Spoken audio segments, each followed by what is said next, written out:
Au deuxième jour de sa visite en Chine, Lionel Jospin est allé à la rencontre du président Jiang Zemin qui inspectait les zones les plus touchées par les inondations.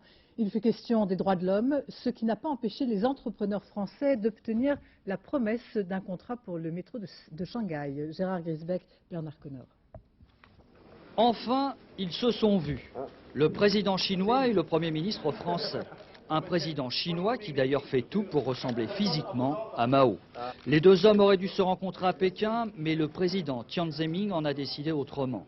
Il était officiellement en tournée d'inspection en province en raison des inondations. Lionel Jospin n'en a pas pris ombrage.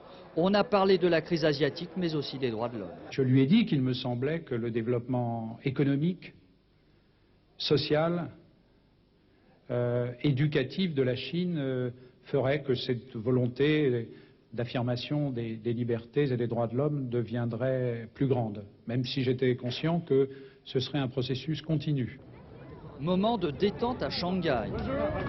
L'avenue du célèbre Bund, Shanghai, la plus grande ville de Chine, la plus ouverte à l'économie de marché. D'ailleurs ici, le français Alstom a signé une lettre d'intention pour l'équipement du métro de la ville, soit un contrat de plus d'1 milliard de francs. Autre décision, mais cette fois il s'agit d'un geste humanitaire, la France a décidé d'aider les victimes des inondations. Ces inondations qui touchent actuellement la Chine sont devenues un enjeu politique et il n'est pas impossible que le régime en exagère l'ampleur, car toute cette affaire permet à l'armée de redorer son blason et au régime de reprendre les choses en main.